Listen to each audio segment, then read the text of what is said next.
There is a leaf hanging above your head right now, on an ordinary tree, on an ordinary street, that is running a refrigeration cycle, not a metaphor for one. The same fundamental physics your kitchen refrigerator uses to pull heat out of a sealed box is happening on the underside of that leaf, in complete silence, powered by nothing but sunlight. It has been running since before there were people to notice it. Every civilization that ever built in a hot place understood it and designed around it. And in the span of about 30 years, we forgot it so completely that most people alive today have never once been told it exists. This is transpiration. And the story of how humanity built its cities around a leaf and then unlearned it in a single generation is one of the strangest things we have ever misplaced.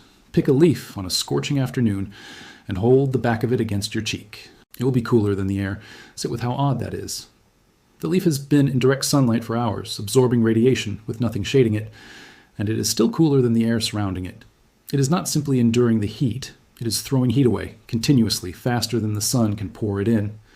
The machinery that does it is microscopic. On the underside of that leaf are thousands of tiny pores called stomata, little mouths, each one able to open and close. The tree opens them because it must. It needs carbon dioxide from the air to build sugar. But every moment they are open, water escapes as vapor. That is the bargain the entire plant kingdom is built on. And it is astonishingly expensive. A plant will spend hundreds of molecules of water to capture a single molecule of carbon. And that expense is exactly where the cooling comes from. Turning liquid water into vapor requires an enormous amount of energy, far more than most people realize, and that energy has to be taken from somewhere. It is taken from the leaf itself and from the air touching it. So every drop that evaporates out of those pores carries heat away with it, out of the leaf, out of the air beneath the canopy, and up into the sky. It is precisely why sweating cools your body, why a wet cloth on the back of your neck feels so good, and why a clay pot of water stays cold in the desert. Now multiply it. A mature tree carries something on the order of 200,000 leaves. A single large tree can move hundreds of liters of water in one hot day. Not a trickle, but a bathtub's worth, evaporating quietly overhead every afternoon, taking a bathtub's worth of heat with it. Estimates put the cooling effect of one healthy mature tree in the range of several room-sized air conditioners running continuously. Except this one builds itself, repairs itself, gets larger every year, runs on rainfall, and has never once appeared on an electricity bill. And consider what it takes to run it, because this is where the leaf stops being a plant and starts looking like impossible engineering. There is no pump in a tree. Nothing down at the roots is pushing water upward. Instead, as each molecule of water evaporates out of a stoma, it tugs on the one behind it. And because water molecules cling to each other with remarkable stubbornness, that tug travels all the way down an unbroken thread of water, through the trunk, into the roots, and out into the soil. The leaf is not being supplied with water. The leaf is pulling it 100 feet straight up against gravity, using nothing but the force of its own evaporation. Every tall tree you have ever walked past is holding thousands of these fragile water columns in tension, all day, every day, and the whole cooling system rides on top of it. Stand under it, and you can feel the difference. Measure it, and it is stark. The air beneath a full canopy is meaningfully cooler than the air over open pavement nearby, and the surfaces are not even comparable. Bare asphalt in full sun can run 30 degrees hotter than shaded ground a few steps away. Same sun, same afternoon, same air. One is hot enough to burn a dog's paws, the other is comfortable enough to sit on. But shade is only half of it, and this is the part that matters for a house. A tree is doing two entirely different jobs at once. The first is interception. It stops solar radiation before it reaches your walls, your windows, and your roof. And that matters more than people assume, because the sun striking a house is not merely warming the air, it is loading heat into solid mass. Roof shingles, brick, siding, driveway, all of it absorbs radiation all day, then radiates that stored heat back out for hours after the sun has moved on, into your walls and into the air around your home. Shade a surface before it ever heats up, and the entire chain never starts. The second job is the leaf itself, the refrigeration. Shade is passive, it blocks. Transpiration is active, it removes. One is an umbrella, the other is a pump. Together they explain why the air beneath an old tree feels like a different climate than the parking lot beside it, because in every way that matters, it is. Now, here's the part of the story I find genuinely haunting. For thousands of years, a building had exactly one defense against heat, its own design. There was no other option anywhere on Earth. So people became extraordinarily good at it, and every hot civilization arrived at its own version of the same solutions. Courtyards at the center of houses, often with a tree or water in them, so cool air could pool and the family could live around it. Deep overhangs and verandas that held the walls in permanent shadow. Vine-covered pergolas grown deliberately over the sunny side, planted with something that leafs out in summer. Thick masonry that absorbed heat slowly through the day and released it into the cold night. Windows placed to catch a cross breeze. And everywhere, shade trees, planted in specific positions, by people who knew exactly what they were doing and why. You can still walk through the evidence. In Spain and across North Africa, the walled courtyard garden with its central water and its deliberate canopy, so that the coolest place in the entire house was its heart. In Persia, gardens laid out around channels of running water beneath rows of trees, a design so effective it became the model for paradise itself in the literature of the region. In Japan, careful planting to funnel a summer breeze through a house left open on both sides. In the American South, the deep wraparound porch, high ceilings, and the great shading oaks planted close to the house, an entire regional architecture built around living in the shade. None of these people had thermometers or energy models. What they had was consequence. Build it wrong, and you suffer through every summer of your life in it. That is a far more demanding teacher than any building code, and it produced solutions so refined that modern architects, when they study them now, mostly find things to admire rather than correct. None of it was decoration. It was survival engineering, refined over generations by people who suffered immediately when they got it wrong. A farmer in 1880 who planted 2 trees on the west side of his house and left the north side open for the winter wind was not landscaping. He was building the cooling system. Then, in the middle of the 20th century, mechanical air conditioning became cheap and widespread, and something quietly enormous happened. For the first time in human history, you could build a badly designed house anywhere on Earth and simply overpower the climate with electricity. And so we did. Builders stopped orienting houses to the sun because they no longer had to. Developers scraped every tree off a lot because clearing is faster and cheaper than working around a mature tree. Overhangs shrank. Windows grew on every side, regardless of exposure. And the accumulated knowledge of how to cool a building with its own design, knowledge that every builder on Earth had carried for centuries, became optional, then quaint, then lost, in about a generation and a half. Nobody suppressed it. Nobody hid it. It simply stopped being necessary, and things that stop being necessary stop being taught. I find that more unsettling than any conspiracy, because it means we can lose almost anything at all simply by not needing it for 40 years. So let me give you back the part that matters most, because it is a single rule, and it is worth more than everything else combined. If you plant 1 tree for cooling, it goes on the west side, possibly southwest, not the front of the house unless the front happens to face west. Here is why. Morning sun is low in the east and weak. The day has not built up yet. Midday sun is nearly overhead, which means it strikes your roof at an angle no tree can intercept much of anyway. But in the afternoon, the sun swings west and drops toward the horizon, and now 3 things converge against you at once. The light is coming in low and horizontal, straight into your west wall and directly through your west-facing windows.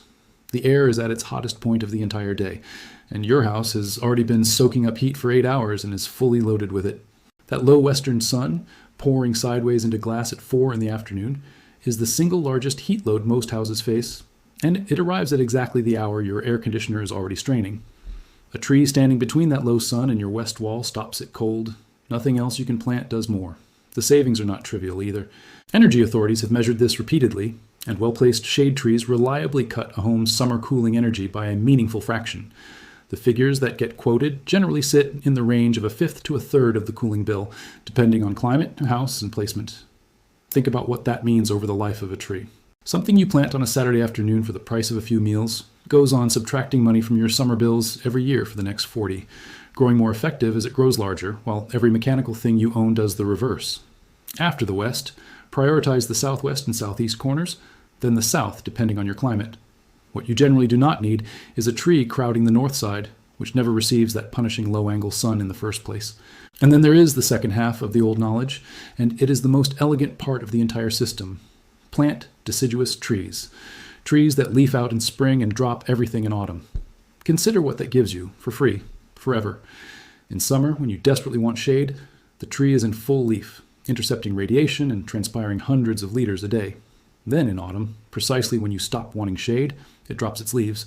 And the winter sun, which hangs low in the sky, comes streaming straight through the bare branches into your walls and windows, warming your house at exactly the time of year you want that heat. The tree gets out of your way, on schedule, by itself, without being asked, every single year for decades. That is not a compromise. That is a system that changes modes with the seasons under its own power, and the people who planted with it in mind did so routinely enough that nobody thought to write it down as clever. Evergreens have a different job entirely. Because they hold their needles all year, they are what you plant as a windbreak.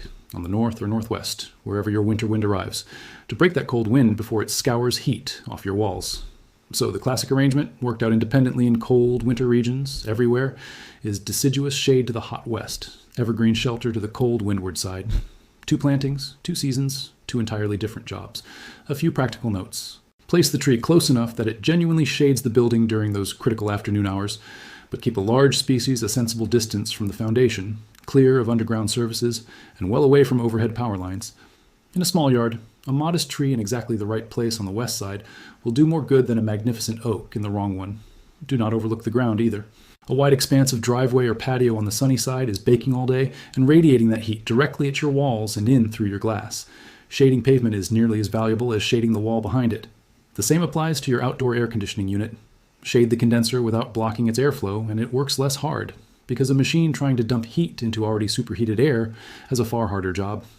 And choose your species locally. The tree that matters is the one that thrives where you live, and that is a question of soil, rainfall, winter cold, and regional disease. But a few principles travel. A broad, spreading crown shades more than a narrow, upright one. Fast-growing species get you shade sooner, but generally produce weaker wood more prone to storm damage. Think hard about what falls, because heavy fruit and sticky sap matter enormously over a patio or a car. And check the mature size honestly, rather than the size in the pot, because planting a 40-foot canopy into a 15-foot space is the most common mistake in the world. Now, I know the objection, because it is the real one. A tree takes years, and you want to be cooler this August. That is fair, and there are honest answers. Vines are the fastest. A vigorous climber on a trellis or pergola set a short distance out from a hot west wall can throw serious shade within a season or 2. The critical detail is the gap. Grow it on a structure standing away from the wall rather than directly against the masonry, so heat can escape instead of being trapped, and so the plant stays off your siding. This is exactly what those vine-covered pergolas in old courtyards were for, and they work precisely as well now as they did then. Fast-growing shrubs will shade the lower wall, and just as usefully, the pavement in front of it. Even tall annuals and containers along a scorching western wall blunt some of the radiant load for almost nothing. And there is always the mechanical version of the same principle: exterior shades, awnings, or shutters. It is worth knowing that blocking sunlight on the outside of the glass is dramatically more effective than blinds on the inside, because once light has passed through the window, the heat is already in your house, and interior blinds are only deciding where in the room it lands. Everything the tree does, it does on the outside. That is the whole principle, and it always was. Let me be honest about the limits, because I would rather you trust me than come back disappointed. Trees take time. A tree planted this spring is not cooling your house this summer, and meaningful shade may be 5 to 15 years away depending on species and climate. That is the genuine drawback, and it is also precisely why the moment to plant is now, rather than after another decade of deciding. This reduces cooling load. It does not eliminate it. Well-placed shade trees can cut a household's summer cooling energy substantially, enough to see clearly on a bill, but in a severe climate during a real heat wave, you will still run your air conditioner. You will simply run it less, and it will work less hard when it does. Anyone promising you a maple that replaces air conditioning in a desert August is not being straight with you. Trees are living things with real requirements. They need water, particularly while establishing, and remember the stomata. A thirsty tree closes its pores to save itself, and when it does, the cooling shuts down with them. A stressed tree is a worse air conditioner. Large species too close to a house can eventually reach foundations, drains, and roofs. Branches come down in storms. Some species are far more prone to it than others. Choose well and ask locally, and a nuance about humidity. All that transpiration adds water vapor to the air. In hot, dry climates, that is pure gain, which is exactly why courtyard and oasis planting works so beautifully there. In already humid places, the cooling still works, but airflow matters more. So you want shade and breeze, not a sealed green box packed tight against every wall. Zoom out, and the same physics is written across every city on Earth. Cities run measurably hotter than the countryside around them, often by several degrees and far more in a heat wave, for exactly the reasons we have been discussing, multiplied by 1,000,000. Acres of dark pavement and roofing absorbing radiation all day, and almost no vegetation transpiring to carry heat away. It has a name, the urban heat island, and it is your driveway versus your shade tree, scaled to a metropolis, which is why, when cities today set out to reduce heat deaths and cut summer power demand, one of the first tools they reach for is planting trees. Not as decoration, as infrastructure. As the most sophisticated climate planning in the world is currently rediscovering, with satellites and thermal imaging and modeling, the thing that farmer in 1880 knew in his hands when he chose where to dig 2 holes. So here is the whole of it. Above your head is a machine that has been quietly refrigerating the world since long before we arrived. Thousands of microscopic pores on the underside of every leaf, evaporating water, hauling heat out of the air and releasing it to the sky, and doing it on nothing but sunlight and rain. A single mature tree does the work of several air conditioners and never sends a bill. Every civilization that had to survive heat built itself around this, deliberately and skillfully, until we found a machine that let us stop paying attention. And within 1.5 generations, we forgot. You can have it back for the cost of a sapling in an afternoon. Plant deciduous on the west and southwest, where the low afternoon sun does its damage. Plant evergreen on the windward side for winter. Shade your pavement and your condenser, as well as your walls. And if you need something faster, run a vine on a pergola standing off that hot wall. The knowledge was never lost because it stopped working. It was lost because we stopped needing to know it, which is exactly how the most useful things always disappear.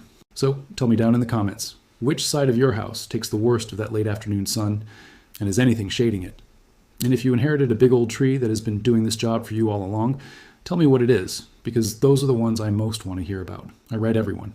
Next time, I'm going to open up the forgotten building trick that cooled homes in the desert for thousands of years. No electricity, no moving parts, and architects are only now bringing it back. Subscribe so you do not miss it, and remember, the people who came before us solved the heat with what they could plant, and it worked so well they built their entire lives around it.